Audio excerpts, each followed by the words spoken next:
Hello aspirants, कैसे हो सब? बढ़िया। आज अपन स्टार्ट कर रहे हैं एक नई सीरीज जिसमें अपन बात करेंगे माइंड मैप्स की बात करेंगे, है ना। तो चैप्टर वाइज माइंड मैप्स बनाएंगे इस सीरीज में। मोटा मोटी बात यह है कि चैप्टर को जो है 2 या फिर 3 पेजेस में अपन कन्वर्ट करेंगे। ठीक है, जो अपन ने बड़े बड़े चैप्टर पढ़े हैं उनको 2 से 3 पेजेस में कन्वर्ट करेंगे। कन्वर्ट कुछ इस प्रकार से करेंगे कि जो चीजें हैं वो छूट भी ना जाएं। भाई कन्वर्ट करने को तो मैं ऐसे कर सकता हूं ना कि सिर्फ टॉपिक के नाम लिख दूंगा बस हो गए, नहीं ऐसे नहीं। उनमें डिटेल भी आए सारी चीजें, ठीक है, और कुछ चीजें छूटे भी ना, और वो रिवाइज करने के लिए बेस्ट हो। ठीक है, अपन देखो लास्ट टाइम में जब रिवीजन करने बैठे तो 15-20 पेज, ठीक है, 30 पेज, इतने पेज नहीं कर पाएंगे। इसलिए माइंड मैप जो है वो लास्ट मिनट रिवीजन के लिए क्या है, बेस्ट है। कि आपने चैप्टर पढ़ लिया फिर रिवाइज करने के लिए माइंड मैप आप यूज करो रिवीजन करने के लिए। ठीक है, तो ये 2 से 3 पेज में कन्वर्ट करने की कोशिश करेंगे। ठीक है, बढ़िया से करेंगे कि कोई चीज को छोड़ेंगे नहीं। ठीक बात। चलो तो शुरुआत कर रहे हैं। आज अपन जीव जगत से शुरू करेंगे माइंड मैप्स बनाना, और ये रिवीजन के लिए होगा। ठीक बात है, जीव जगत से अपन शुरू करेंगे, आगे सारे चैप्टर्स के बनाएंगे। ये चीज किस पर निर्भर करेगी, इस वीडियो पर आप किस प्रकार का रिस्पॉन्स दिखाते हो उस पर ये चीज निर्भर करेगी। अगर आपका रिस्पॉन्स बढ़िया रहा तो ये सीरीज कंटिन्यू करेंगे और आपको हर एक चैप्टर के माइंड मैप आपको मिलते जाएंगे। ठीक है, चैप्टर वाइज आपको माइंड मैप मिलते जाएंगे। हर एक चैप्टर को आपको 2 से 3 पेजेस में कन्वर्ट करके आपके सामने परोस दिया जाएगा। लेकिन अगर आप इस वीडियो पर ही अगर आप रिस्पॉन्स नहीं दोगे तो फिर ये सीरीज जो है यहीं क्लोज कर दी जाएगी। चलो रिस्पॉन्स कैसे देना है, बस वही लाइक और कमेंट करके। जितने ज्यादा लाइक और जितने बढ़िया कमेंट आएंगे बस इसको कंटिन्यू कर देंगे। चलो शुरुआत करते हैं जीव जगत की।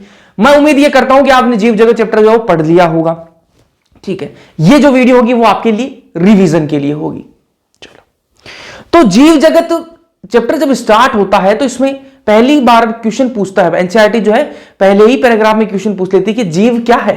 ठीक है, किसको कहेंगे जीव, लिविंग किसको कहेंगे, किसको आप जीव कह सकते हो। ठीक है, किसको जीव कह सकते हो। तो एनसीईआरटी क्वेश्चन पूछती है, क्या क्वेश्चन पूछती है एनसीईआरटी क्वेश्चन पूछती है कि जीव क्या है। जीव क्या है।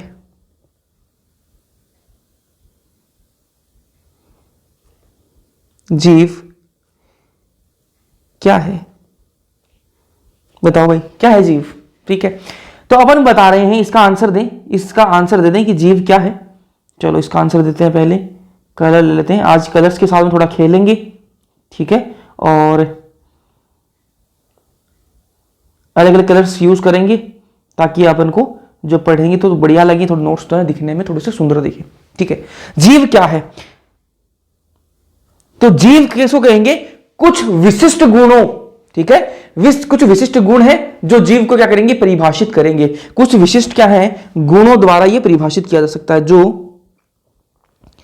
कुछ विशिष्ट गुणों, दिख रहा है क्या आप सबको, ये विशिष्ट गुणों द्वारा, चलो और बड़ा कर लेते हैं थोड़ा, द्वारा परिभाषित किया जा सके, परिभाषित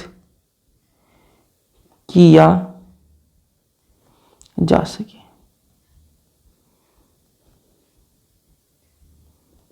ठीक है, तो जीव क्या है, जीव उसको कहेंगे जिसको अपन कुछ विशिष्ट गुणों द्वारा, अब वो कुछ विशिष्ट गुण कौन से हैं अभी बात करेंगे, एक एक गुण की बात करेंगे, लेकिन अभी इतना समझो कि जीव क्या है। तो जीव उसको अपन कहेंगे जो कुछ विशिष्ट गुणों द्वारा परिभाषित कर सके। अपन कुछ ऐसे गुण हैं जिनको देख के अपन क्या कर सकते हैं, परिभाषित कर सकते हैं कि भैया ये तो जीव है।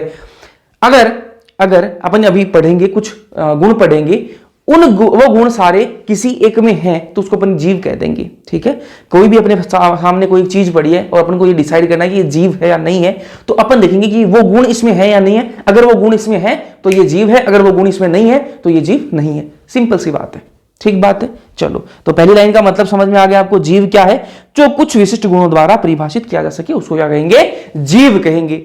ठीक बात है। चलो अब बात करें जीव की, आ जाओ, वो कौन से विशिष्ट गुण है उनकी बात कर रहे हैं अपन, आ जाओ, वो कौन से विशिष्ट गुण हैं उनकी बात करेंगे। जीव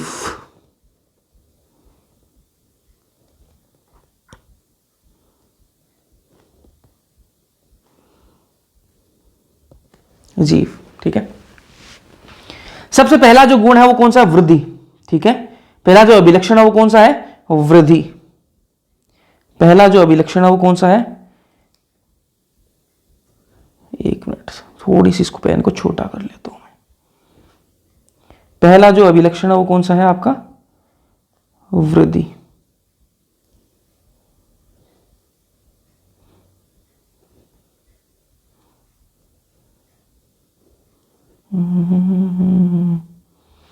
ठीक है, पहला अभिलक्षण आपका है वृद्धि। वृद्धि, चलो वृद्धि के बारे में लिखते हैं। पहला अभिलक्षण क्या है आपका? वृद्धि है। तो वृद्धि अगर कोई कर रहा है, कोई चीज अगर वृद्धि कर रही है तो क्या उसको अपन जीव कह सकते हैं? कोई चीज अगर वृद्धि कर रही है तो क्या उसको अपन जीव कह सकते हैं? तो आपके दिमाग में एक चीज आएगी, भैया बिल्कुल कह सकते हैं, क्योंकि जीवित चीज है वही वृद्धि करेगी। ठीक बात है, आपको यह लग रहा होगा। लेकिन अभी बात करेंगे कुछ निर्जीव चीजें भी क्या है? वृद्धि कर लेती हैं। इसलिए वृद्धि को अपन वृद्धि को अपन वो अभिलक्षण, वो गुण नहीं मान सकते जो ये डिसाइड करे कि ये जीव है या नहीं है। वापस सुनो, मैं ये कह रहा हूं पहला गुण कौन सा है? वृद्धि। तो अपन ये देखो, कोई हर जीव क्या वृद्धि करता है? बिल्कुल करता है, लेकिन कुछ निर्जीव भी वृद्धि कर लेते हैं। इसलिए अपन वृद्धि को जो है वो गुण नहीं मान सकते, वो अभिलक्षण नहीं मान सकते जो परिभाषित कर सके कि ये जीव है या नहीं है। वापस एक बार सुनना, फिर आगे बढ़ेंगे।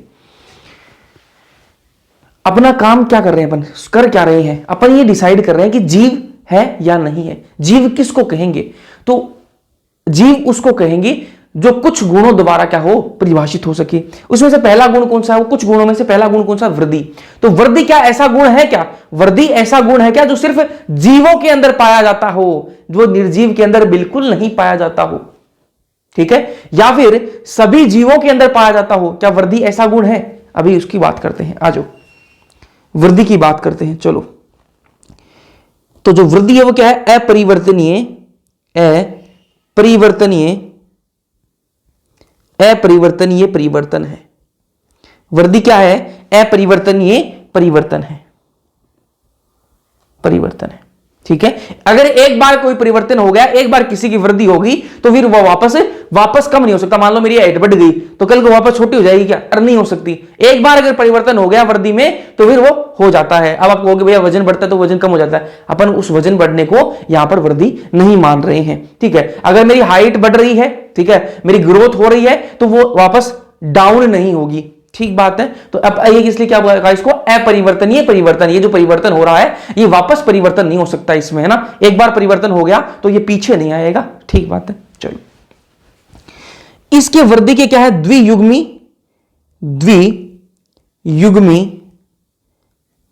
अभिलक्षण है इसके, या फिर लक्षण बोल दो, अभिलक्षण बोल दो।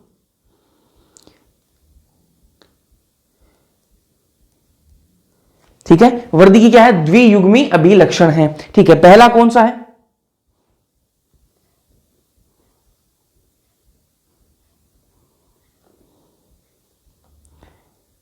पहला कौन सा है?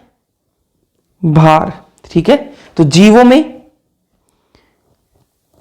में भार में वृद्धि। पहला हो गया आपको जीवों में भार में वृद्धि। और दूसरा अभिलक्षण क्या हो जाएगा? द्वियुग्मी बताया ना, मतलब द्वियुग्मी का मतलब क्या है? दो। ठीक है, द्वि का मतलब दो। ठीक है, तो द्वियुग्मी अभिलक्षण पहला क्या है? जीवों के भार में वृद्धि। ठीक है, और दूसरा है उनकी संख्या में वृद्धि। ठीक है, सेल्स मतलब कोशिकाओं की, है ना, सेल्स की संख्या में वृद्धि। ठीक है, तो ये क्या है? इसके दो अभिलक्षण है। ठीक है, वापस एक बार रिपीट करेंगे। पढ़ क्या रहे हैं अपन? जीव क्या है? जो कुछ विशिष्ट गुणों द्वारा परिभाषित हो सके। उसमें से सबसे पहला गुण जो है वो क्या है आपका? वृद्धि है। अब वृद्धि जो है वो कैसा होता है? अपरिवर्तनीय परिवर्तन होता है। ठीक है, वृद्धि क्या है? अपरिवर्तनीय परिवर्तन है। इसके द्वियुग्मी अभिलक्षण है, जिसमें पहला है आपका जीवों के भार में वृद्धि। ठीक है, जीवों के भार में वृद्धि, है ना, के भी लगा देते हैं यहाँ पे। ठीक है, तो के लगा देंगे तो सेंटेंस सही बनेगा, वरना गलत बन रहा है ना। जीवों के भार में वृद्धि। ठीक है, और दूसरा क्या हो जाएगा? सेल्स की संख्या में वृद्धि। या तो सेल्स की संख्या बढ़ रही है या फिर जीवों का भार बढ़ रहा है। तो ये दो क्या है? वृद्धि के अभिलक्षण हो सकते हैं। अब एक कोशिक जो जीव है, एक कोशिक जो जीव होते हैं, एक कोशिक जो जीव है ध्यान से देखना, एक कोशिक, एक कोशिक, ठीक है। एक कोशिक जो जीव है उनमें उनमें वृद्धि और जनन, वृद्धि और जनन सेम बात है। क्या है? सेम बात है, ठीक है। जो आपके एक कोशिक जीव है उनमें वृद्धि और जनन जो है वो क्या है? सेम बात है। ये बात कैसे हुई भैया? देखो, एक कोशिक जीव है मतलब एक ही कोशिका का जीव है, ठीक है। अगर वो जनन करेगा तो क्या करेगा? वो कोशिका विभाजन से होगा। अरे जनन कैसा होगा? कोशिका विभाजन ही होगा उनमें। भाई एक कोशिका थी, ठीक है, पूरा जीव एक कोशिका का है, तो एक कोशिका है तो वो उसको जनन करना है, मतलब अपने से दो बनाने, तो क्या करेगा? वो एक ही सेल क्या है, दो भागों में बट जाएगी और क्या बन जाएगा? दो इसके बच्चे बन जाएंगे, ठीक है। ये तो हो गया जनन। और यही क्या होगा उनमें? वृद्धि भी यही है। और अपने अंदर वृद्धि हो रही है तो कैसे होती है? कोशिका विभाजन हो रहा है अपने अंदर, ठीक है। जब बार बार कोशिका विभाजन हो रहा है और अपने अंदर वृद्धि हो रही है, ठीक बात है। प्लांट्स के अंदर भी ऐसा ही है, कोशिका विभाजन होता है और उससे वृद्धि हो रही है, ठीक है। तो जो एक कोशिक जो जीव होते हैं उनमें वृद्धि और जनन जो है वो एक ही बात है, ठीक है। वृद्धि और जनन जो है वो क्या है? सेम बात होती है। किसके अंदर? एक कोशिक जीवों के अंदर, ठीक है। अब बात करें बहुकोशिक की। बहुकोशिक जीवों की बात कर लेते हैं।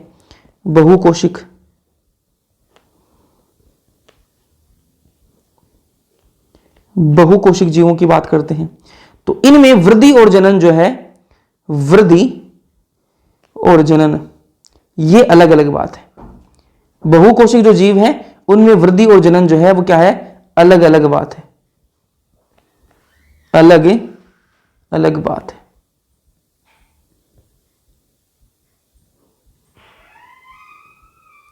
इनमें अलग अलग बात है।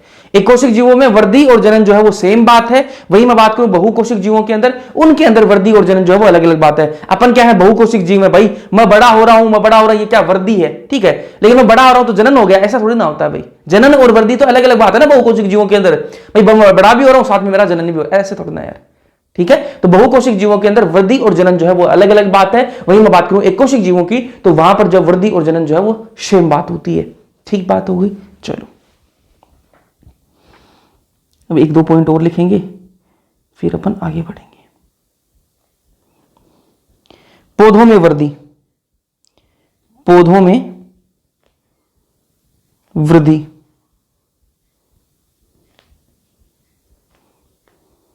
पौधों में वृद्धि। तो पौधों में वृद्धि जो कैसी होती है? असीमित होती है। कैसी होती है? असीमित, अनलिमिटेड होती है, अनलिमिटेड होती है, अनलिमिटेड होती है। और मैं वही बात करूं प्राणियों में वृद्धि, ठीक है। पौधों में वृद्धि जो है वो असीमित होती है, अनलिमिटेड होती है, पूरी जिंदगी भर उनके अंदर चलती रहती है ग्रोथ। पौधों के अंदर ग्रोथ जो है वो पूरी की पूरी जिंदगी भर चलती रहेगी। लेकिन हमारे अंदर प्राणियों की बात करें, जानवरों की मैं बात करूं तो जानवरों के अंदर क्या पूरी जिंदगी भर ग्रोथ होती है? नहीं, पूरी जिंदगी भर नहीं होती। वहां पर जो है कुछ निश्चित आयु तक। अब मेरी हाइट जो पूरी जिंदगी भर थोड़ा ना बढ़ेगी यार, एक निश्चित आयु तक बढ़ गई, एक निश्चित एज में बढ़ गई, अब थोड़ा ना बढ़ेगी। इस प्रकार से जो है प्राणियों के अंदर जो है एक निश्चित एज तक जो है वो जो वृद्धि है वो होती है। बाकी बात करें पौधों की, उनके अंदर जो है वो पूरी असीमित होती है, जीवन भर चलती रहती है। चलो तो यहां बात कर लेते हैं अपन प्राणियों की। प्राणियों में वृद्धि, प्राणियों में वृद्धि, ठीक है।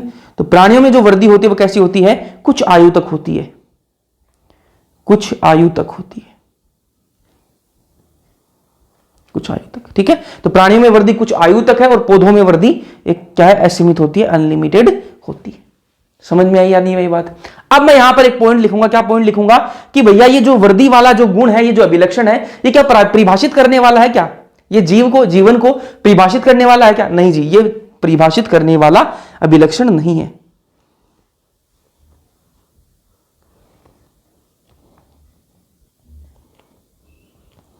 परिभाषित करने वाला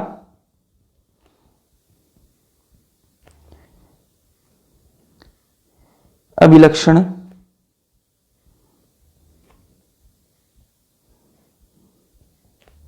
नहीं है, ठीक है। तो ये क्या है? परिभाषित करने वाला अभिलक्षण नहीं है। पहली बात कर ली अपन ने किसकी? वृद्धि की बात हो गई है ना। तो वृद्धि जो है वो परिभाषित करने वाला अभिलक्षण नहीं है। चलो जी अगले की बात करते हैं, अगले लक्षण की बात करते हैं। अगला लक्षण कौन सा है? चेतना, ठीक है, पहले चेतना की बात कर लेते हैं। चेतना, ठीक है, तो क्या चेतना परिभाषित करने वाला अभिलक्षण है क्या? अभी देख लेते हैं चेतना। ठीक है, तो इसमें क्या होगा, चेतना के अंदर होता क्या, आसपास, ठीक है, आसपास के पर्यावरण, आसपास के पर्यावरण के प्रति संवेदनशील,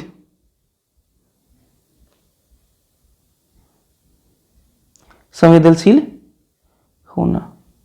ठीक है, तो जो भाई जितने भी जीव होंगे वो अपने आसपास का जितना पर्यावरण होगा, भाई हमारे आसपास का जो पर्यावरण है, भाई मेरे आसपास कोई आग जल रही है तो मेरे को पता लग जाएगा ना कि आग जल रही, गर्मी लगेगी ना मेरे को। वैसे ही जितने भी जीव हैं वो अपने आसपास का जो एरिया होता है, आसपास का जो पर्यावरण होता है, उसको वो उसके लिए वो सेंसिटिव होते हैं, उसके लिए उसको वो सेंस कर सकते हैं, वहां पर उनके सेंसरी ऑर्गन काम करते हैं। भाई मेरे आसपास क्या है, आग जली हुई है, मेरे आसपास क्या है, बर्फ पड़ी है, तो मेरे को पता लगेगा ना कि बर्फ पड़ी है। ठीक है, यही क्या होती है, चेतना होती है। इसे क्या कहते हैं अपन, चेतना कहते हैं, कि आसपास का पर्यावरण किस प्रकार का है वो आपको पता लग जाए, वही क्या है, चेतना। तो ये जो है हर एक जीव के अंदर पाई जाती है, जितने भी जीव हैं उन सब के अंदर चेतना पाई जाती है। भैया वर्दी भी तो सब जीवों के अंदर पाई जाती है, तो ये फिर इसको अपन ने परिभाषित करने वाला अभिलक्षण क्यों नहीं माना? इसको इसलिए नहीं माना क्योंकि बहुत सारी ऐसी निर्जीव चीजें भी क्या करती हैं, वर्दी करती हैं। जैसे क्या हुआ, कोई एक पत्थर पड़ा था, कोई चट्टान पड़ी, और क्या हुआ, उस पर मिट्टी जो है वो दूसरी जगह से उड़ के आई, उस चट्टान पर आकर मिट्टी जो है वो इकट्ठी हो गई। तो क्या हुआ, जो चट्टान थी, जो पहले से टीला था मिट्टी का, उसकी साइज बढ़ गई, साइज यहां पर बढ़ गई, दूसरी जगह से मिट्टी उड़कर आई, उस टेले पर आकर गिरी और क्या है, उसकी साइज बढ़ गई। तो इसको क्या जवन जीव कह सकते हैं क्या? लेकिन वर्दी तो वहां पे हुई है ना, अरे वर्दी तो वहां पे हुई है, लेकिन उसको अपन क्या नहीं कह सकते, जीव नहीं कह सकते। क्यों? क्योंकि वो जीव है ही नहीं। ठीक है, तो जीव थोड़ी ना कह देंगे, वर्दी तो हो रही है वहां पर, लेकिन उसको जीव नहीं कह सकते। इसलिए वर्दी जो है उसको अपन एक परिभाषित करने वाला अभिलक्षण नहीं मान सकते। चेतना जो है ना, चेतना जो है वो किसी भी निर्जीव के अंदर नहीं पाई जाती और सभी जीवों के अंदर पाई जाती है चेतना। इसलिए अपन इसको क्या कह सकते हैं कि ये क्या है, परिभाषित करने वाला अभिलक्षण है। तो ये बात यहां लिख भी देते हैं कि ये क्या है, परिभाषित करने वाला अभिलक्षण है। ये क्या है, परिभाषित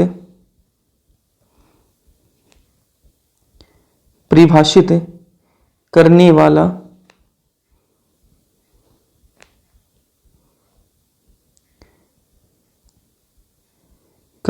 अभिलक्षण।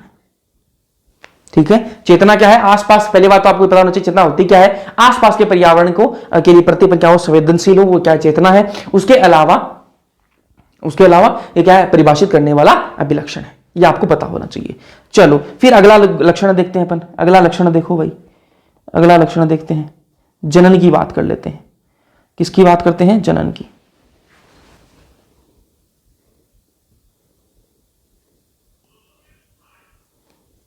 जनन की बात करते हैं, आ जाओ भाई।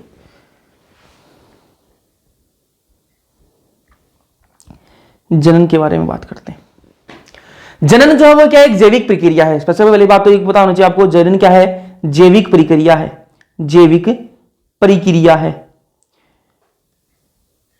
अब जैविक प्रक्रिया है मतलब तो सीधी सी बात है, क्या होगी, जीवों के अंदर होगी। जैविक प्रक्रिया है तो क्या होगा, जीवों के अंदर होगी। प्रक्रिया यार ऐसे नहीं लिखा जाता ना, ये शायद मैंने गलत लिख दिया है। गलत लिखा है तो बता देना भाई, ऐसे लिखते हैं ना प्रक्रिया, गलत लिखा है तो बता देना। ठीक है, जैविक प्रक्रिया तो मतलब सिर्फ जीवों के अंदर ही होगी। अरे भाई कोई सुना है क्या आपने, कोई निर्जीव चीज जो है वो जनन करती है? भाई हम गाड़ी लेके आए थे, एक मैंने स्कॉर्पियो लेके आए थे, और कल देखा हमने कि ना उसके बच्चे हो गए, 2 सफारी और हो गई उसकी। देखा है क्या ऐसा? ये फॉर्च्यूनर खरीदी और जो है अगले साल जो है उसने 2 स्कॉर्पियो जो है उसके जन्म गई। ऐसा होता है क्या? नहीं जनन करता, ऐसा जनन नहीं होता है। तो निर्जीव चीजों के अंदर जनन नहीं होता। तो जनन जो है वो एक जैविक प्रक्रिया है, जीवों के अंदर ही जनन होता है। लेकिन क्या सभी जीव जनन कर सकते हैं? और नहीं कर सकते। जनन जो है वो क्या है, जैविक प्रक्रिया। ये बात तो क्लियर है, जनन जैविक प्रक्रिया है, ये बात क्लियर है। मतलब सिर्फ जीवों के अंदर ही जनन देखा जा सकता है, निर्जीव चीजों के अंदर जनन नहीं होता है। ठीक बात है। लेकिन सारे जीव जो है वो जनन नहीं करते, सारे जीव जनन नहीं करते। अब आप सोचोगे भैया ऐसे कौन से जीव हैं जो जनन नहीं करते?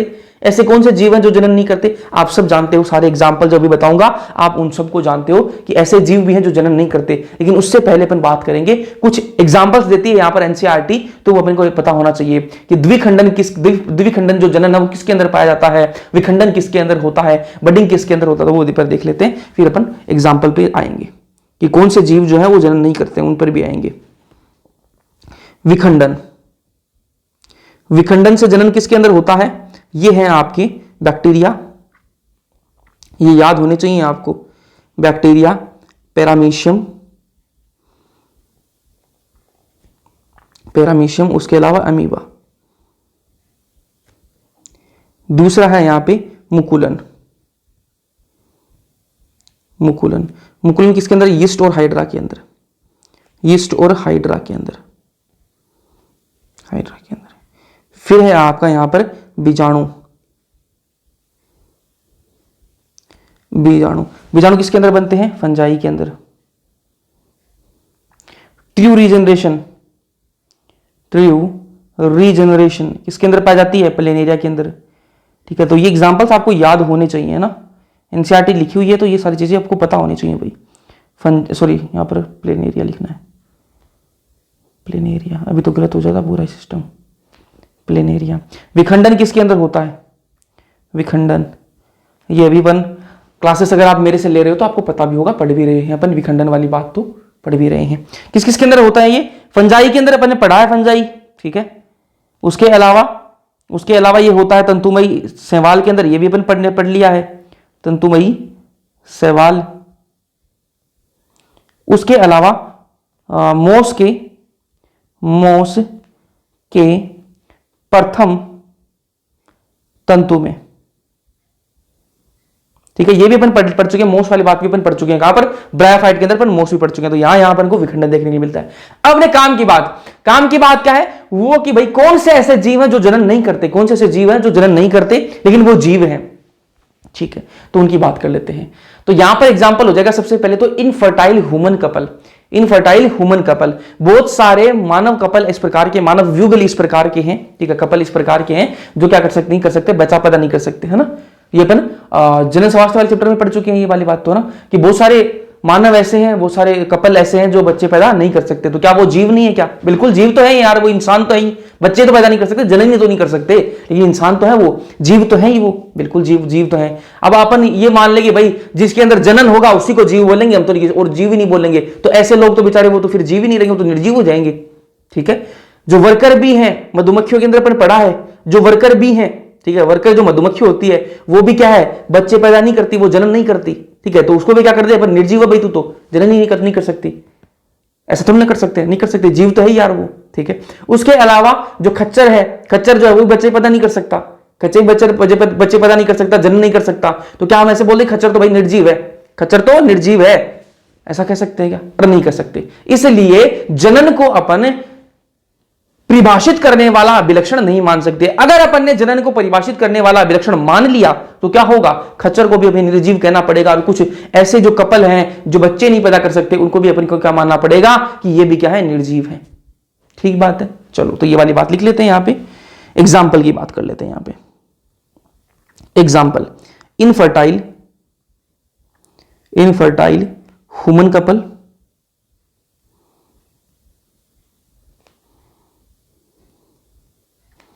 उसके अलावा हो जाएंगी वर्कर बी, उसके अलावा हो जाएगा खच्चर। ठीक बात है, यहां तक समझ में आया। और यहां पर अपन लास्ट लाइन अपनी ऐड कर देंगे कि परिभाषित करने वाला विलक्षण नहीं है, परिभाषित करने वाला अभिलक्षण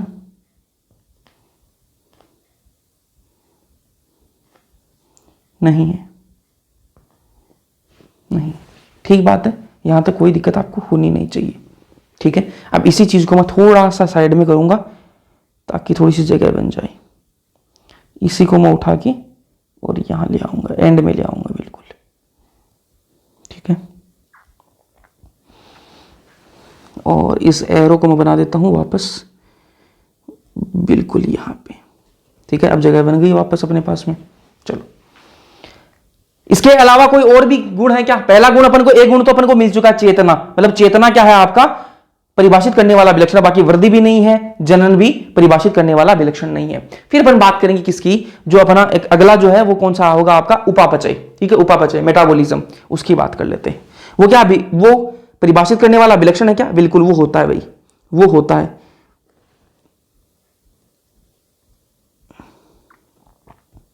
यहां कर लेते हैं उपापचय।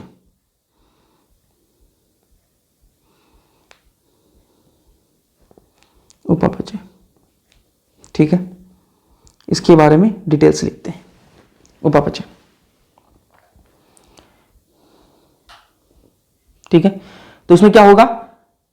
उपचय प्लस अपचय होगा इसके अंदर। उपापचय के अंदर क्या होता है? उपचय प्लस अपचय। अब ये उपचय क्या होता है और अपचय क्या होता है, ये आपको पता होना चाहिए। उपचय मतलब कोई चीज का बनना, कोई चीज का बनना। ये जो उपापचय जो क्रियाएं हैं अपने शरीर के अंदर होती हैं, शरीर के अंदर होती हैं। तो कोई चीज का अगर बन रही है, कोई चीज बन रही है अपने शरीर के अंदर, वो किससे बन रही है? उपचय से बन रही है। और कोई चीज टूट रही है तो वो अपचय से टूट रही है। ठीक है, तो उपचय मतलब बनना, अपचय मतलब टूटना। ठीक है, तो ये रिएक्शंस होती हैं अपने पूरी शरीर के अंदर, हजारों लाखों रिएक्शन चलती रहती हैं एक साथ में। ठीक बात है। चलो, जीवित जीवों में, जीवित जीवों में सभी रासायनिक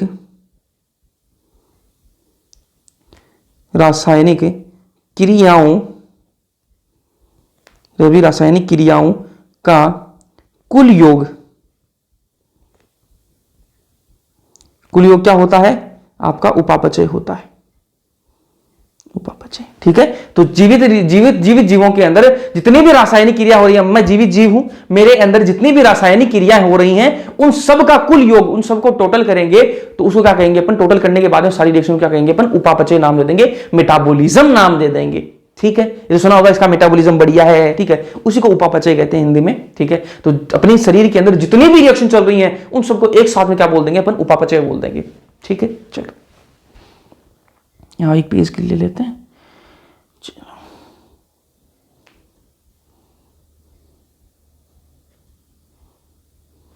ठीक है, ये जीव को परिभाषित करने वाला अभिलक्षण है। ठीक है, लेकिन इससे पहले मैं एक चीज और लिखूंगा, पहले ये लिख देते हैं। चलो, ये जीव को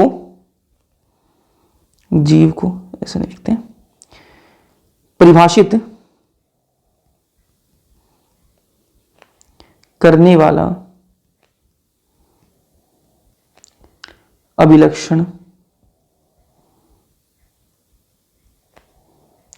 है। ठीक है, तो ये जीव को परिभाषित करने वाला अभिलक्षण है। अब इसके बारे में एनसीईआरटी कुछ बातें लिखती है। क्या बातें लिखती है? कि जो शरीर के अंदर रिएक्शन चल रही है, उनको अपन शरीर से बाहर एक टेस्ट ट्यूब के अंदर भी क्या कर सकते हैं? उन रिएक्शन को करवा सकते हैं। जैसे अपने शरीर के अंदर चल रही है भाई कि ग्लूकोज बन रहा है, अपने शरीर के अंदर चल रहा है कि अपन ने क्या है, स्टार्च को तोड़ा, स्टार्च से क्या बनाया अपन ने? ग्लूकोज बना लिया। ये काम चल रहा है अपने शरीर के अंदर, तो वो काम अपन बाहर लेबोरेटरी के अंदर, टेस्ट ट्यूब के अंदर भी कर सकते हैं। बिल्कुल कर सकते हैं। तो वही जो अपने शरीर के अंदर जो रिएक्शन चल रही है, उसको अगर अपन शरीर से बाहर निकाल के लैब के अंदर टेस्ट ट्यूब में अगर उसको उस रिएक्शन को करवाया जाए, तो क्या वो रिएक्शन लिविंग होगी? क्या वो रिएक्शन जीवित होगी क्या? ठीक है, अब उसकी बात कर लेते हैं, ध्यान से देखना भाई।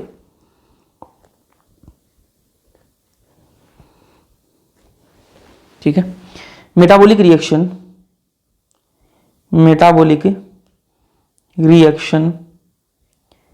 को टेस्ट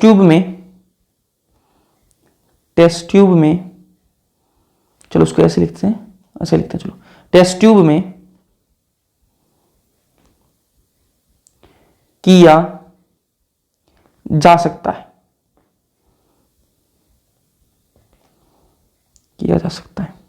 ठीक है।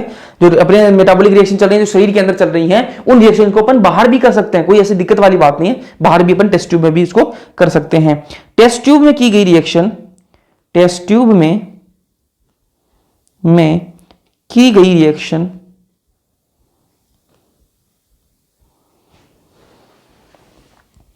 टेस्ट ट्यूब में की गई रिएक्शन ना जैविक है,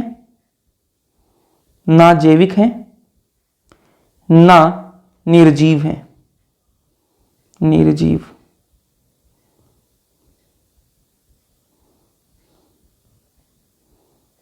ना निर्जीव है। ठीक है, जो अपन टेस्ट ट्यूब में, देखो मैं बोल रहा हूं मेटाबॉलिक रिएक्शन अपने शरीर के अंदर होती हैं, अगर मैं उन रिएक्शन को बाहर करना चाहूं लैब के अंदर तो कर सकता हूं, टेस्ट ट्यूब के अंदर कर सकता हूं। जो टेस्ट ट्यूब के अंदर मैं बाहर रिएक्शन कर रहा हूं, जो मेटाबॉलिक रिएक्शन है जो शरीर के अंदर होती है, उसको मैं बाहर जब कर रहा हूं तो क्या वो रिएक्शन जैविक होगी या फिर वो निर्जीव होगी? नहीं, ना तो वो जैविक होगी वो रिएक्शन, ना वो निर्जीव होगी। ना तो उसको अपन उस रिएक्शन को जीवित भी नहीं बोल सकते, उसको निर्जीव भी नहीं बोल सकते। लेकिन जीवित क्रियाएं, लेकिन जीवित क्रियाएं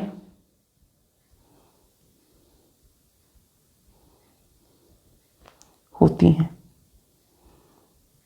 ठीक है, जो मेटाबॉलिक रिएक्शन अपन टेस्ट ट्यूब के अंदर कर रहे हैं वो ना तो जैविक होंगी ना वो निर्जीव होंगी, लेकिन वो रिएक्शन जीवित जरूर होंगी। ठीक है, चलो लिविंग रिएक्शन वो जरूर होती हैं। तो ये अपन ने बात कर ली, किसकी बारे में बात कर ली? वृद्धि की बात कर ली, जबकि वृद्धि क्या है यहां पर डिफाइनिंग फीचर नहीं है, आपका परिभाषित करने वाला अभिलक्षण नहीं है। चेतना जो है वो परिभाषित करने वाला अभिलक्षण है। जनन भी क्या है? परिभाषित करने वाला अभिलक्षण नहीं है। और आपका उपापचय जो है वो क्या है? परिभाषित करने वाला अभिलक्षण है। तो परिभाषित करने वाला अभिलक्षण कौन कौन से आपके? एक तो उपापचय है और दूसरा चेतना है। ठीक है, अब एक वर्ड और आता है, एक वर्ड और आता है, उसकी भी बात कर लेते हैं, लगे हाथ यहीं।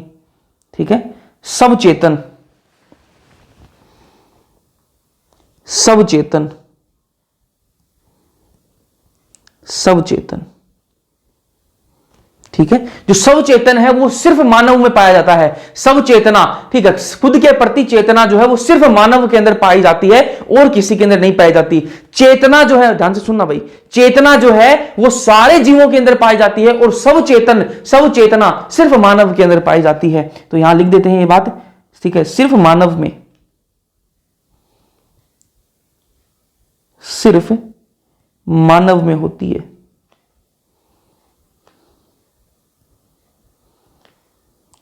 सिर्फ मानव में होती है। अब जब सिर्फ मानव में है तो ये परिभाषित करने वाला अभिलक्षण तो नहीं हो सकता भाई, सिर्फ मानव के अंदर है। तो अगर अपन इस सब चेतन को अगर अपन मान लें भाई ये गुण क्या है, ये गुण जिसके अंदर होगा उसी को अपन जीव मानेंगे, तो फिर तो इंसानों को जीव मानो, बाकी भाई भैंस भी निर्जीव है, गाय भी निर्जीव, सारी निर्जीव है फिर तो। ठीक है, ऐसा नहीं कर सकते ना। तो सब चेतन जो है ये भी क्या है? परिभाषित करने वाला अभिलक्षण नहीं है। ये बात भी लिख देते हैं, यहां कोई दिक्कत है? कोई दिक्कत नहीं है। तो परिभाषित करने वाला अभिलक्षण नहीं है, परिभाषित करने वाला अभिलक्षण नहीं है। ठीक बात है। तो ये अपन ने जीव के बारे में बात कर ली। अब अपन आगे बात करेंगे किसके बारे में? जैव विविधता के बारे में बात करेंगे। किसके बारे में बात करेंगे? जैव विविधता के बारे में बात करेंगे। चलो जी आ जाओ।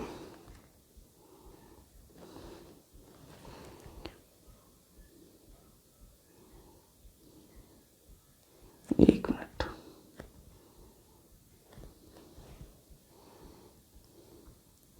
जैव विविधता,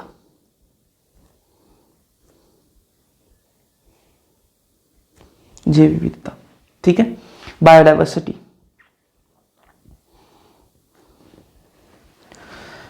क्या होती है जैव विविधता? पृथ्वी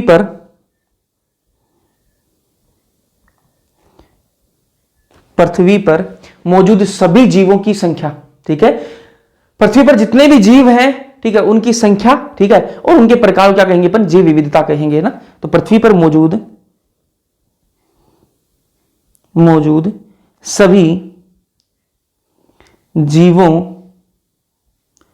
की संख्या और प्रकार, ठीक है। तो जैव विविधता ये होती है पृथ्वी पर भाई कितने जीव मौजूद हैं, उनकी संख्या कितनी है और किस प्रकार के जीव हैं, ठीक है। ये कितने संख्या दे रखे हैं भाई? कितनी संख्या दे रखी है? कितनी स्पीसीज दे रखी हैं? स्पीसीज कितनी है? वो है आपकी 1.7 से 1.8 मिलियन स्पीसीज है। इसको ऐसे भी लिख सकते हैं 17 से 18 लाख। इतनी स्पीसीज हैं अर्थ पे, ठीक बात है। चलो आगे बढ़ते हैं। अब कुछ टर्म्स हैं, उन टर्म्स की बातें कर लेते हैं। कौन कौन सी टर्म्स हैं? जैसे आपकी होगी नामकरण हो गया, नोमेनक्लेचर है, ठीक है। उसके अलावा सिस्टमेटिक्स है, ठीक है। ये कुछ पद्धतियां हैं, द्विनाम पद्धति है, इन सब की बातें कर लेते हैं एक एक करके। वर्गीकी क्या होती है उसके बारे में बात कर लेते हैं, फिर अपन चलेंगे कहां पर, वही अपना किंगडम हो गया, फाइलम हो गया, क्लास हो गई, उनकी बात करेंगे, फिर चैप्टर खत्म हो जाएगा अपना। बस थोड़ा सा और है, चलो जी।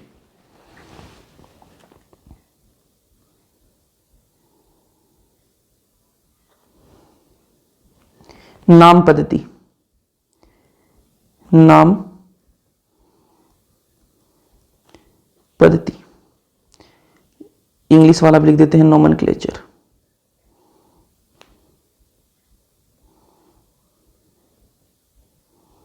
नोमेनक्लेचर, नाम पद्धति, चलो बात करते हैं इसके बारे में। इसमें क्या होता है, नाम पद्धति के अंदर क्या होता है, जीव का नामकरण करते हैं। पर क्या करते हैं, कोई भी जीव जो है उसका नामकरण करेंगे, तो उसमें क्या करेंगे अपन, जीव का नामकरण। जीव का नामकरण इस प्रकार किया जाता है, इस प्रकार किया जाता है कि विश्व में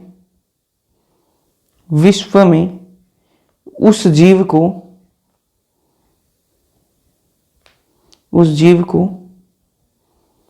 सिर्फ उसी नाम से जाना जाए।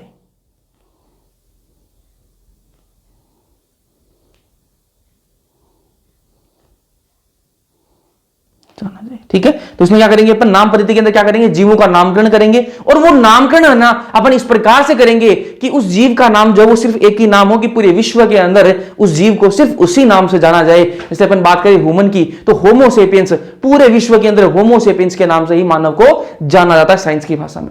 ठीक बात है, एक ही नाम है पूरे विश्व के अंदर, तो इस प्रकार का नामकरण अपन को करना होता है नाम पद्धति के अंदर। एग्जाम्पल की बात करें, यहां पर एक वो भी लिख लेते हैं, चलो। प्लांट के लिए जो है, कलर अलग लेते हैं। प्लांट के लिए क्या है, ICBN,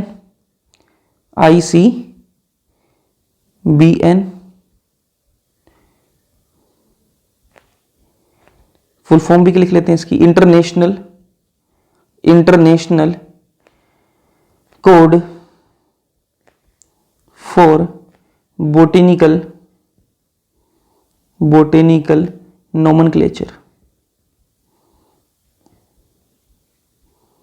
नोमेनक्लेचर। वही मैं बात करूं एनिमल के केस में, एनिमल के लिए क्या है, ICZN,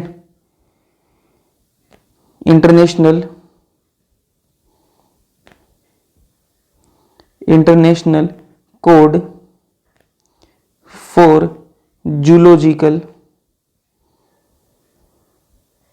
नोमेनक्लेचर। ये फुल फॉर्म याद रखना भाई, नोमेनक्लेचर। अब यहां पर अपन एग्जाम्पल की बात कर लेते हैं, चलो। एग्जाम्पल यहां नहीं लिखते, फिर आगे लिखेंगे, द्विपदनाम पद्धति में लिखेंगे। तो नाम पद्धति आपको समझ में आई। नोमेनक्लेचर क्या होता है, अपन जीवों का नामकरण करेंगे, और वो कुछ इस प्रकार से करेंगे कि उस जीव को जो है एक ऐसा नाम देंगे कि पूरे विश्व में वो जीव उसी नाम से जाना जाए। ठीक बात है। इसके अंदर प्लांट के लिए ICBN, international code for botanical nomenclature, और ICZN एनिमल के लिए international code for zoological nomenclature. यहां तक नाम पद्धति आपको समझ में आई। फिर आगे बढ़ेंगे अपन और बात करेंगे किसकी, बात करेंगे वर्गीकी की बात कर लेते हैं पहले। वर्गीकी किसकी बात करेंगे, वर्गीकी। इंग्लिश में कहते हैं इसको टैक्सोनॉमी। क्या कहते हैं इसको, टैक्सोनॉमी। चलो उसके बारे में बात करते हैं।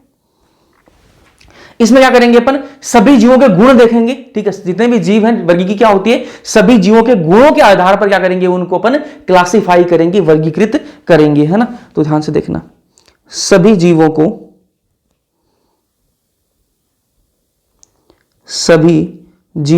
के गुणों के आधार पर अलग अलग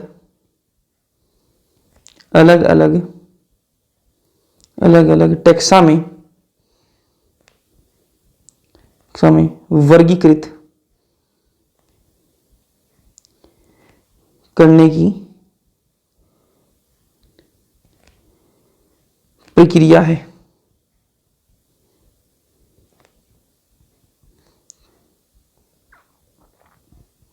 ठीक है, तो टेक्सोनोमी क्या है, वर्गीकी क्या होती है, सभी जीवों को, ठीक है, जो सभी जीव हैं उनके गुण देखेंगे अपन कि भाई कुत्ते गुण कैसे हैं, बिल्ली के गुण कैसे हैं, गुण देख लिए अपन ने, गुणों को नोट कर लिया। उसके बाद में क्या करेंगे अपन, उन गुणों को उठाकर क्या डालेंगे अपन, उन गुणों को देखेंगे और उन गुणों के आधार पर क्या करेंगे, उनको अलग अलग ग्रुपों में उनको डाल देंगे। कुत्ते गुण देख लिया मैंने, कुत्ते गुण में ग्रुप में डाल दिया, और फिर मैंने बिल्ली गुण देख लिया, बिल्ली गुण देख के मैंने उसको बिल्ली के ग्रुप में उसको डाल दिया। एक मिनट रुकिए, वीडियो चल रही है क्या, ठीक, चलो।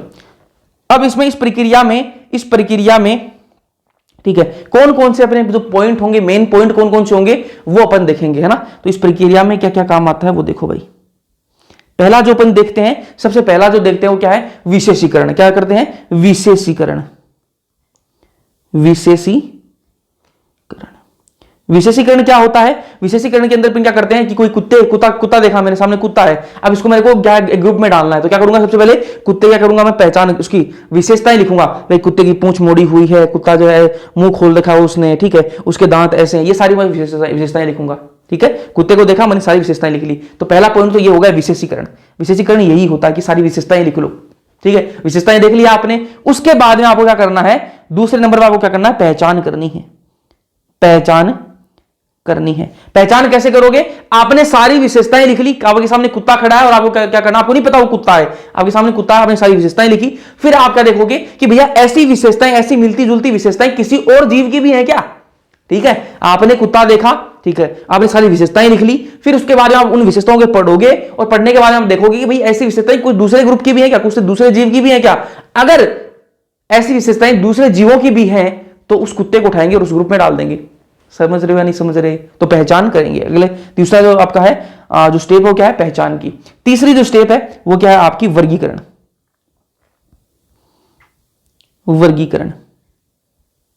ठीक है, और चौथी स्टेप भी लिख देता हूं, फिर समझाता हूं। चौथी स्टेप आपकी नाम पद्धति।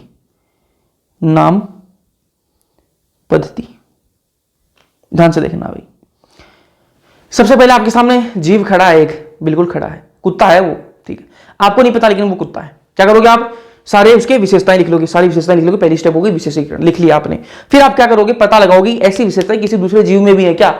आपको पता लगा कि है जी ऐसी विशेषताएं तो दूसरे जीवों में भी है, तो आप क्या करोगे, कुत्ते की तीसरी स्टेप में क्या करोगे आप, ये पहचान होगी, आपको पता लग गया कि ऐसी विशेषताएं दूसरे उसमें भी हैं। ठीक है, तो आप क्या होगी, पहचान होगी। आप क्या करोगे, वर्गीकरण करोगे, उसको उठाओगे कुत्ते को और उस ग्रुप में उसमें डाल दोगे, जिस ग्रुप से उसके मिलते जुलते गुण है उसमें उसको डाल दोगे। लेकिन अगर आपके सामने कुछ ऐसा जीव आ गया, कोई ऐसा जीव आ गया कि भैया आपने सारी विशेषताएं लिख ली उस जीव की, और उसके बाद में आपने पहचान करने की बात जब आई तो आपने देखा कि ऐसी विशेषताएं तो पहली बार आई हैं, ऐसी विशेषताएं तो किसी भी जीव के अंदर है ही नहीं, आज तक जितने जीव खोजे गए हैं उसमें ऐसी विशेषताएं तो है ही नहीं, ये तो पहला जीव निकल गया ऐसा जिसमें ऐसी विशेषताएं हैं। तो क्या हुआ, यहां पर एक नए जीव की खोज होगी। ठीक है, अगर ऐसी विशेषताएं किसी भी जीव में नहीं पाई गई हैं पहले से, तो ये तो क्या होगी, नई खोज होगी, इसका तो नामकरण ही नहीं हुआ अभी तक। तो क्या करोगे आप, इसको नाम पद्धति से क्या दोगे, इसको नामकरण करोगे, इसका ऐसा नाम दोगे इसको कि पूरे विश्व में उसी नाम से ये जाना जाए। ठीक है, चलो, तो ये हो गई आपकी वर्गीकी। ठीक है, फिर अगली अपन बात करते हैं क्या है, सिस्टमेटिक्स। ठीक है, वर्गीकरण पद्धति की बात करते हैं। वर्गीकी समझ गए, अब बात करेंगे किसकी, वर्गीकरण पद्धति की बात करेंगे। वर्गीकरण पद्धति, इंग्लिश में बात करो तो सिस्टमेटिक्स कहेंगे इसको, सिस्टमेटिक्स। ठीक है, इसके बारे में बात कर लेते हैं। तो सिस्टमेटिक्स क्या होती है मैं आपको पहले ही बता चुका हूं, वर्गीकी जो अभी मैंने आपको पढ़ाया है, वर्गीकी प्लस फाइलोजेनी। ठीक है, वर्गीकी प्लस फाइलोजेनी। ठीक है, वर्गीकी के अंदर अपन क्या करके आए हैं, सभी जीवों को गुणों के आधार पर क्या करेंगे, अलग अलग ग्रुपों में उनको डाल देंगे। सभी जीवों के अपन गुण देखेंगे और उन गुणों के आधार पर उनको अलग अलग समूह के अंदर उनको डाल देंगे। और वैसे ही वर्गीकरण पद्धति क्या होती है, उसके अंदर देखो वर्गीकी तो करेंगे ही करेंगे, मतलब सभी जीवों के अपन गुण को तो देखेंगे ही देखेंगे, उसके साथ में गुणों के साथ साथ में क्या करेंगे अपन, फाइलोजेनी भी देखेंगे। ठीक है भैया, हमें वर्गीकी तो पता है, वर्गीकी के अंदर अपन सिंपल सी बात करते हैं कि सारे जीव जो हैं उनके गुण देखेंगे, ठीक है। तो मैं यहां बोल रहा हूं वर्गीकरण जो पद्धति है उसके अंदर अपन गुणों को तो देखेंगे ही देखेंगे, उसके साथ में फाइलोजेनी को भी देख लेते हैं। फाइलोजेनी क्या होती है? जातिवर्तीय संबंध। क्या होते हैं? जातिवर्तीय संबंध।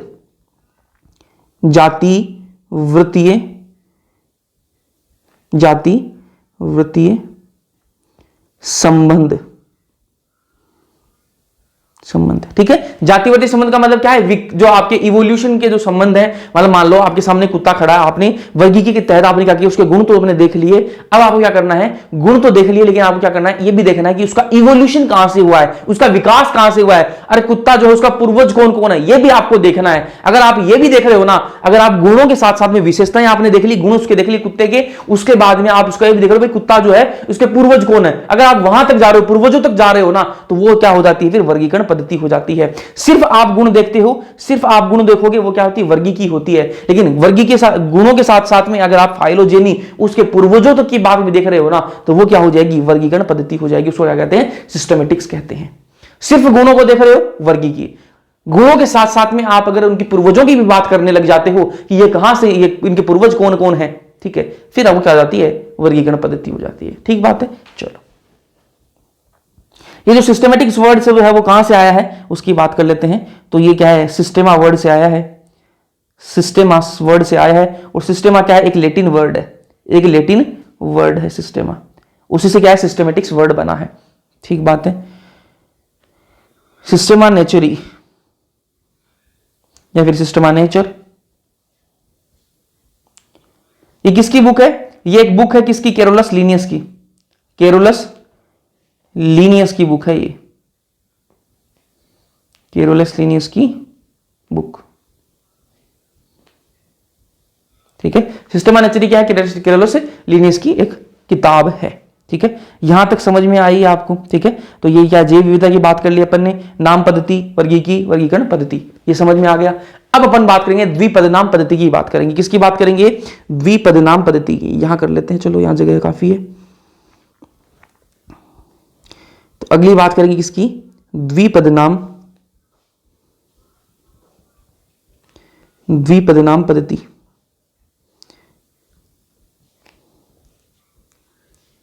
द्विपदनाम पद्धति क्या है? ठीक है। तो द्विपदनाम पद्धति नाम से पता लग रहा है, द्विपदनाम मतलब इसमें दो नाम आएंगे। इसमें क्या आएंगे? दो नाम आएंगे। अपन नामकरण करेंगे और उसमें क्या लिखेंगे? अपन दो नाम लिखेंगे, ठीक है। किसी भी जीव का अपन नामकरण करेंगे, इस पद्धति के तहत अपन क्या करते हैं? किसी भी जीव का नामकरण करते हैं और उस नामकरण में अपन दो ही नाम काम में लेते हैं। जैसे देखो, कुछ लोग अपना नाम लिखते हैं तो क्या लिखते हैं? अपना नाम लिखा और अपना सरनेम लिखा, बस दो ही चीज लिखते हैं ना, नाम, मेन नाम हो गया और अपना सरनेम लिख दिया। वहीं बात करें, कुछ लोग जो है नाम भी लिखते हैं, उसके साथ में अपने फादर का नाम भी उसमें बीच में लगाते हैं, उसके बाद में अपना सरनेम लिखते हैं, ठीक है। तो ये अलग अलग नाम लिखने के तरीके हो गए। अपन क्या करेंगे? यहां पर जो जीवों के नाम लिखेंगे वो क्या लिखेंगे? सिर्फ उसमें दो ही नाम लिखेंगे, है ना, दो ही नाम उसमें लिखेंगे। और वो दो नाम क्या क्या होंगे? वो दो नाम क्या क्या होंगे? वो देखो भाई, दो नाम होंगे वो क्या?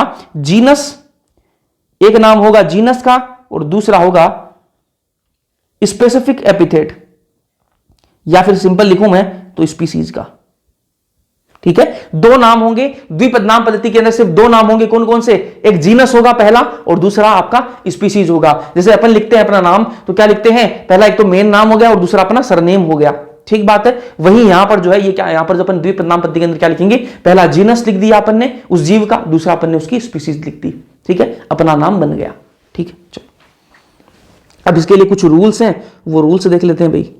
यहां पर द्विपदनाम पद्धति के लिए क्या है? कुछ वो रूल्स हैं, उन रूल्स की बात कर लेते हैं।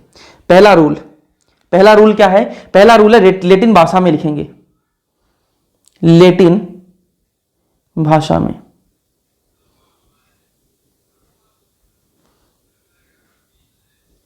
ठीक है। जो नाम है वो कैसा होना चाहिए? लैटिन भाषा में, ठीक है।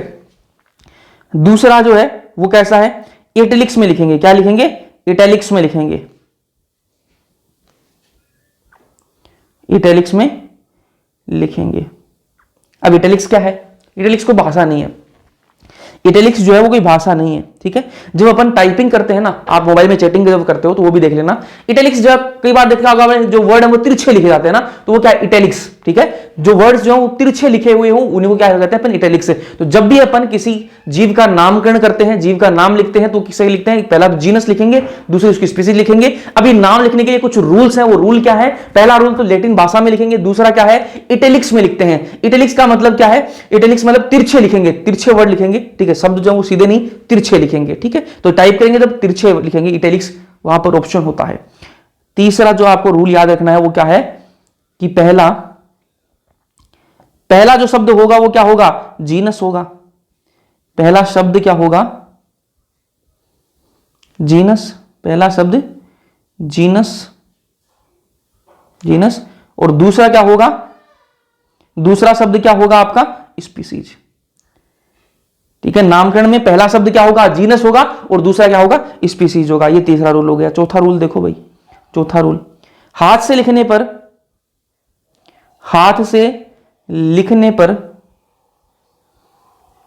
पर अंडरलाइन करेंगे, अंडरलाइन करेंगे, ठीक है। अगर अपन नाम को टाइप कर रहे हैं, जो अपन नामकरण कर रहे हैं उसमें अगर टाइप कर रहे हैं तो अब तो अपन इटैलिक्स में लिखेंगे, ठीक है। अगर टाइप कर रहे हो, कंप्यूटर पे बैठ के मोबाइल पे टाइप कर रहे हो तो क्या होगा, उनको इटैलिक्स में लिखा जाएगा। लेकिन अगर आप हाथ से लिख रहे हो, ठीक है, नाम को अगर आप हाथ से लिख रहे हो तो कैसे लिखना, आपको अंडरलाइन करना है। पहले नाम लिख देना, उसके बाद में अंडरलाइन कर देना है। इससे क्या पता लगेगा, अंडरलाइन करने से, ये इटैलिक्स में लिखने से क्या होगा, इससे क्या हो जाता है, इससे पता लगेगा कि ये वर्ड कैसा है, लैटिन भाषा का शब्द है, ठीक बात है। चलो पांचवा रूल देख लो भाई, ठीक है। जीनस, जीनस का पहला, इसे लिखते हैं, जीनस को कैपिटल लेटर के साथ, कैपिटल लेटर से शुरू करते हैं, इसे लिख देते हैं। जीनस को कैपिटल लेटर से शुरू करेंगे और स्पीसीज को, स्पीसीज को स्मॉल में, ठीक है। तो पांचवा रूल क्या कह रहा है, जब जीनस का नाम लिखेंगे अपन तो पहला जो अल्फाबेट होगा वो कैसा होना चाहिए, कैपिटल होना चाहिए, और स्पीसीज के अंदर वो स्मॉल होना चाहिए। अभी एग्जांपल से कर लेते हैं। एग्जांपल जो एनसीईआरटी लिखती है वही अपन यहां यूज में ले लेते हैं। एग्जांपल क्या है, आम का नाम है मैंगीफेरा इंडिका। क्या नाम है, मैंगीफेरा इंडिका। तो पहला जो अपन मैंगीफेरा, पहला अपन जो नाम जब भी लिखेंगे तो क्या लिखेंगे, जीनस लिखेंगे और स्पीसीज लिखेंगे। पहला जो शब्द होता है वो क्या होता है, जीनस होता है। तो क्या लिखूंगा मैं यहां पर, मैंगीफेरा, मैंगीफेरा, ये क्या है, जीनस है। और दूसरा नाम क्या होगा, इंडिका, ये क्या है, स्पीसीज है, इंडिका। और अब इसमें कमी है, वो क्या कमी क्या है, मैंने जब हाथ से लिखा है, हाथ से मैंने लिखा है, टाइप थोड़ा ना किया, अभी मैंने हाथ से लिखा है, हाथ से लिखा है तो मैं क्या करूंगा, यहां पर अंडरलाइन कर दूंगा, इनको क्या कर दूंगा, अंडरलाइन। अब ये नाम सही हो गया। अब यहां पर देखो, ये मैंगीफेरा क्या है, ये जीनस है, ये जीनस है। इंडिका क्या है, स्पीसीज है। तो ये इस प्रकार से नामकरण अपन करते हैं, ठीक है। यहां पर मैंगीफेरा, मैंगीफेरा जो जीनस है उसका देखो पहला जो अपन अल्फाबेट लिखा हुआ कैसा है, कैपिटल एम, देखो कैपिटल है। और जो स्पीसीज है उसका देखो पहला जो लेटर है, जो आपका पहला जो अल्फाबेट है वो क्या है, स्मॉल है, आई देखो स्मॉल है। तो ये रूल है, देखो जीनस को कैपिटल लेटर से शुरू करते हैं और जो स्पीसीज है उसको स्मॉल से करेंगे, ठीक बात है। अब यहां पर मैं एक चीज और ऐड कर देता हूं, कई बार नाम आपको ऐसे भी मिल सकता है, मैंगीफेरा इंडिका लिन, ठीक है। ये तीन नाम नहीं है, ये दो ही नाम है, ठीक है। ऐसा मत समझना कि ये क्या है आपका द्विपद नाम पद्धति नहीं है, ये तो त्रिनाम पद्धति हो गया, ठीक है। ऐसा नहीं, त्रिपद नाम पद्धति हो गया नहीं, ये द्विपद नाम पद्धति ही है। तो ये लिन क्या है, लिन क्या है, ये लेखक का नाम है। क्या है, ये लेखक का नाम है, ये लेखक का नाम है, ठीक है। तो इसको जो है लेखक के नाम को इसमें नाम में इंक्लूड नहीं किया जाता है, इसको साथ में लिख देते हैं, इससे पता लगेगा कि लिन जो है उसने इसकी खोज की है ना, तो लेखक के नाम का भी पता लग जाता है अपन को, ठीक है। तो ये द्विनाम पद्धति ही के अंदर ही आता है, ठीक है। चलो यहां तक समझ में आया। फिर अपन लास्ट पार्ट में इसके जाते हैं, ठीक है। उससे पहले मैं 1 मिनट पानी पी लूंगा और फिर अपन लास्ट भाग में चलेंगे और फिर खत्म करेंगे चैप्टर को भी। देखो एक वीडियो में पूरा चैप्टर कंप्लीट भी हो गया, आपके माइंड में भी बन गए, ठीक है। चलो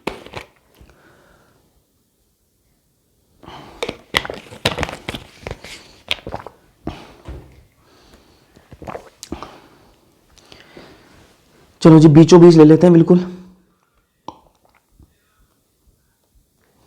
चलो जी वर्गी की संवर्ग,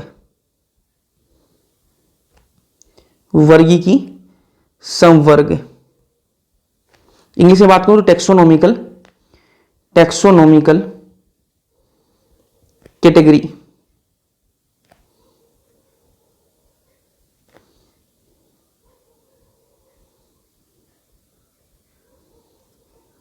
ठीक बात है। चलो बात करेंगे, एक एक की बात करते हैं। सबसे पहली जो कैटेगरी है, ठीक है, वो कौन सी है आपकी, ये लो जी। सबसे पहली कैटेगरी कौन सी है आपकी, स्पीसीज, स्पीसीज, ये पहली है। हिंदी में बात करूं तो जाति, जाति, ठीक है, स्पीसीज, ये सबसे पहली कैटेगरी है। इसके बारे में लिख लेते हैं यहां पे, ठीक है। एक स्पीसीज, एक स्पीसीज, एक स्पीसीज के मेंबर्स, एक स्पीसीज के मेंबर्स एक दूसरे के साथ, एक दूसरे के साथ स्वतंत्र रूप से, स्वतंत्र रूप से,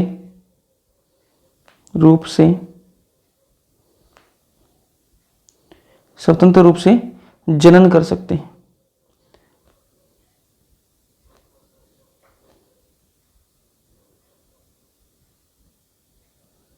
कर सकते हैं, ठीक है। तो एक ही स्पीसीज के जो मेंबर्स हैं, एक ही स्पीसीज के अगर मेंबर हैं तो वो आपस में क्या स्वतंत्र रूप से क्या कर सकते हैं, जनन कर सकते हैं, कोई दिक्कत वाली बात उनमें नहीं होती। इसको मैं थोड़ा सा ऊपर ले जाऊं ताकि थोड़ा और सही लगेगा, थोड़ा और ऊपर, अब ठीक है। और इस तीर के निशान को भी ढंग से ले लेते हैं फिर,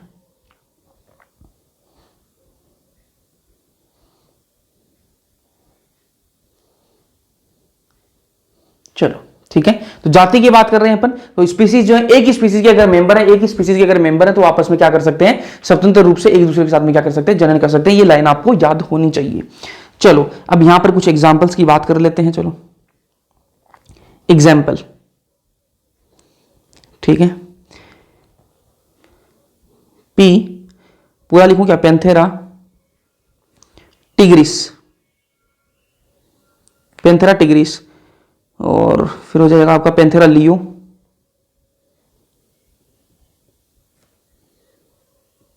Panthera leo, Solanum,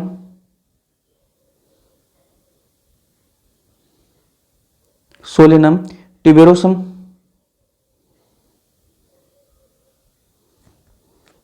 Solanum nigrum,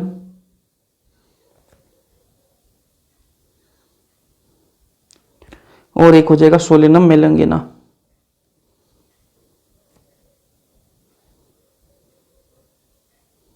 ठीक है, तो ये कुछ एग्जांपल्स हैं इसके स्पीसीज के, ये आपको याद रखने हैं, ठीक है। ये अलग अलग स्पीसीज है। चलो फिर बात करेंगे अपन किसकी, अगला जो आएगा अपना क्या आएगा, वंश, जीनस, ठीक है। अगला जो अपन बात करेंगे, अगली जो कैटेगरी है टेक्सोनोमिक कैटेगरी, वो कौन सी आपकी, वर्ग, वो कौन सी आपकी, जीनस, जीनस, ये क्या आपकी दूसरे नंबर की कैटेगरी है। यहां लिख देता हूं मैं वंश, ठीक है। तो इसके बारे में भी अपन क्या लिखते हैं,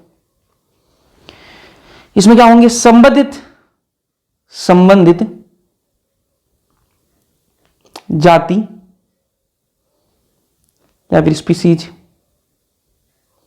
स्पीसीज लिख दूं फिर, संबंधित स्पीसीज को एक समूह है, संबंधित स्पीसीज का समूह है, ऐसे लिख देते हैं, थोड़ा छोटा रहेगा, ठीक है।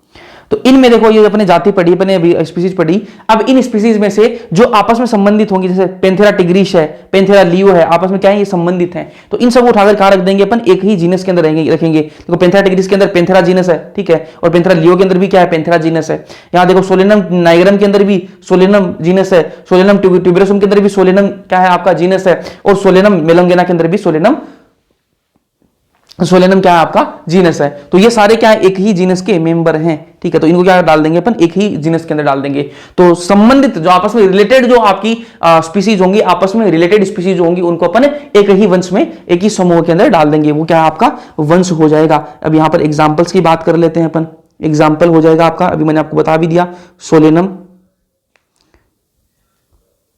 सोलेनम एग्जाम्पल हो जाएगा आपको सोलेनम। इसमें कौन आ जाएंगे आपकी पोटैटो, चलो ऐसे लिखते हैं, आलू, बैंगन, आलू बैंगन आ जाएंगे सोलेनम के अंदर, ठीक है। चलो अगला देखो भाई, पेंथेरा, पेंथेरा, पेंथेरा के अंदर कौन आ जाएंगे आपके, टाइगर आ जाएगा, लॉयन आ जाएगा, ऐसे लिखते हैं। चलो पेंथेरा के अंदर आपके लियो जो आपका लोयन होता है, टिग्रिश टाइगर होता है, और एक होता है पार्डस लेपर्ड होता है, ठीक है। चलो तो ये पेंथेरा के अंदर आ जाएंगे, पेंथेरा जीनस के अंदर आ जाएंगे। फिर अपन बात कर लेते फेलिस की बात कर लेते हैं। फेलिस जो है वो इसमें बिल्ली आती है, कैट आती है, ठीक है। तो ये कुछ आपके जीनस हो गए, कुछ वंश हो गए। चलो फिर अपन अगली बात करते हैं, अगली कैटेगरी की बात करते हैं। अगली कैटेगरी, अगली कैटेगरी आ जाओ, इधर आ जाओ भाई। अगली कैटेगरी कौन सी है आपकी, वो आपकी फैमिली, फैमिली। हिंदी में बात करो तो उसको कहेंगे कुल, कुल, ठीक है। ये तीसरे नंबर की कैटेगरी है, ठीक है। इसमें क्या डालेंगे अपन, कुल में कौन आता है, संबंधित, संबंधित वंश, संबंधित वंश का समूह है,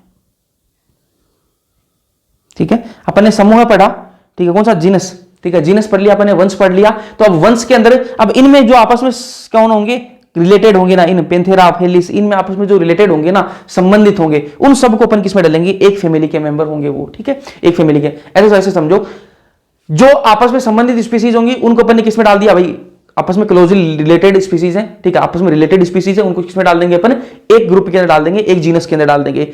जो कुछ जीनस आपस में संबंधित होंगे उनको अपन एक फैमिली के अंदर डाल देंगे, ठीक है। तो अपन जो संबंधित वंश है उनको एक समूह के अंदर डाल देंगे, वो समूह कौन सा, फैमिली है, कुल है, ठीक है। एग्जाम्पल की बात कर लेते हैं यहां पे। एग्जाम्पल, एग्जाम्पल इसमें क्या हो जाएगा आपका, एक तो हो जाएगा फेलिडी, फेलिडी, ठीक है। दूसरा हो जाएगा आपका कैनेडी, कैनेडी। तीसरा हो जाएगा आपका सोलेनेसी। ये क्या है, फैमिली है, कुल है। अरे नहीं करना भाई, अभी अपडेट बाद में करेंगे। सोलेनेसी, ठीक है। और ये सोलेनेसी तो अपन पढ़ेंगे भी है ना, ठीक है, ये फैमिली तो अपन को पढ़नी भी है, अभी नहीं पढ़ेंगे, मतलब 5वें चैप्टर में पढ़ेंगे। कॉनवोल्वुलेसी, कॉनवोल्वुलेसी, ये कुछ फैमिलीज के नाम है, ये आपको याद होने चाहिए।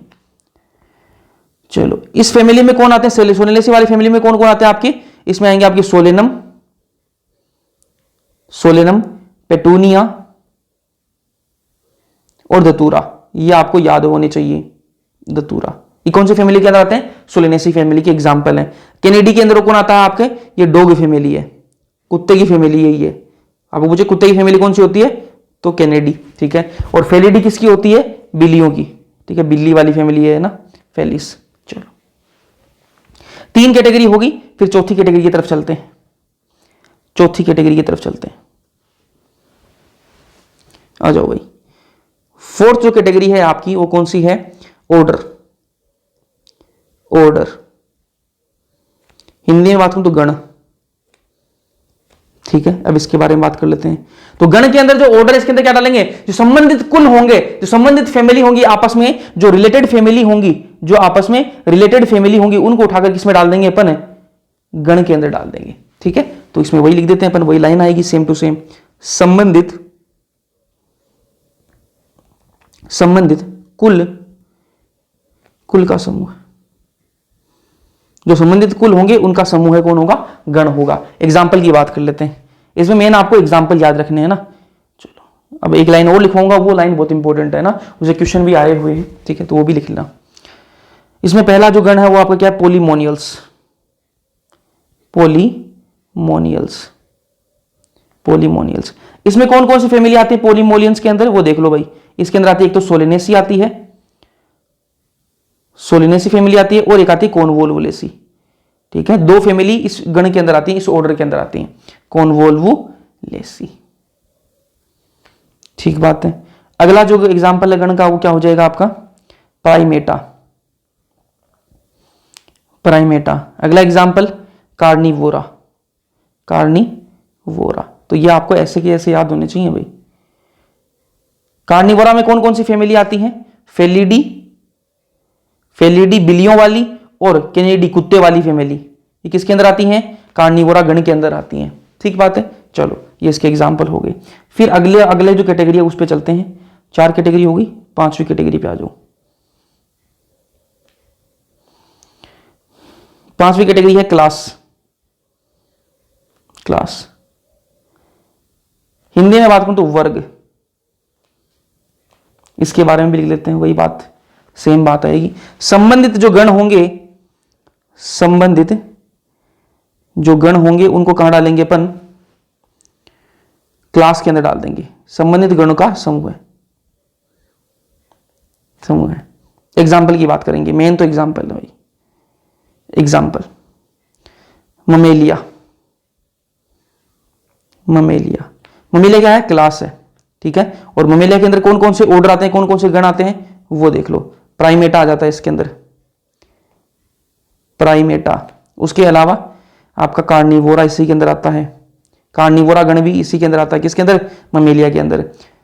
चलो अब मैं आपको एक चीज बता देता हूं, प्राइमेटा के अंदर कौन कौन आते हैं आपके, मंकी हो गए, मतलब बंदर है ना, गोरिल्ला, गिब्बन,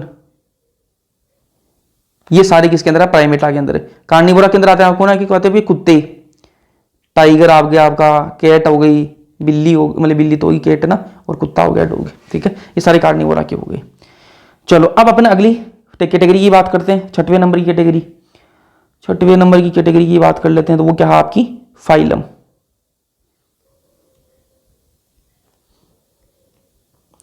फाइलम जिसको हिंदी में कहते हैं संघ।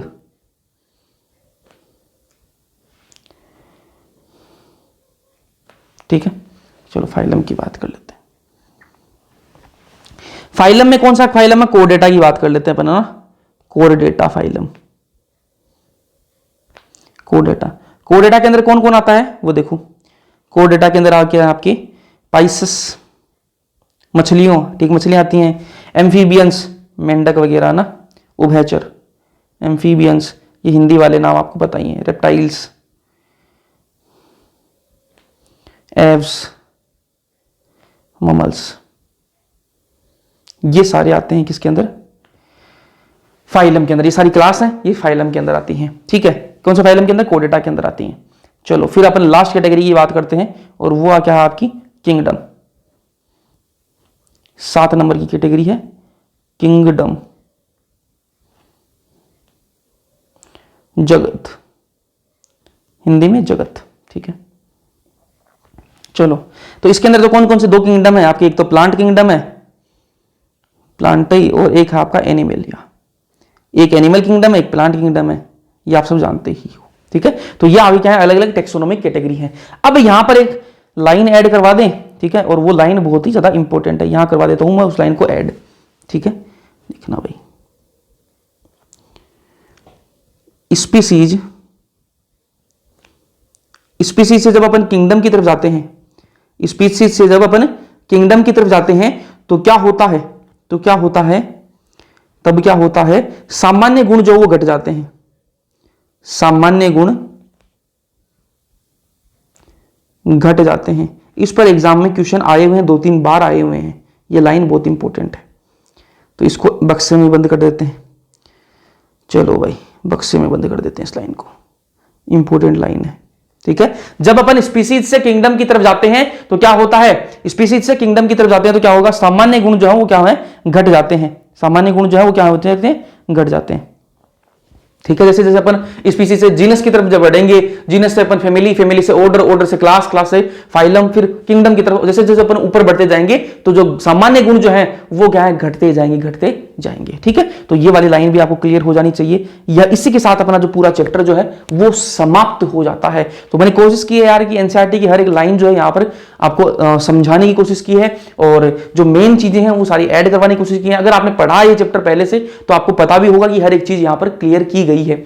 तो ये ऐसे इस प्रकार से अपन माइंड मैप बनाएंगे। अगर आपको ये पसंद आया है तो लाइक जरूर से करना, कमेंट जरूर से करना, ठीक है, और अपनी राय जरूर से देना कि इसको कंटिन्यू करना चाहिए या नहीं करना चाहिए।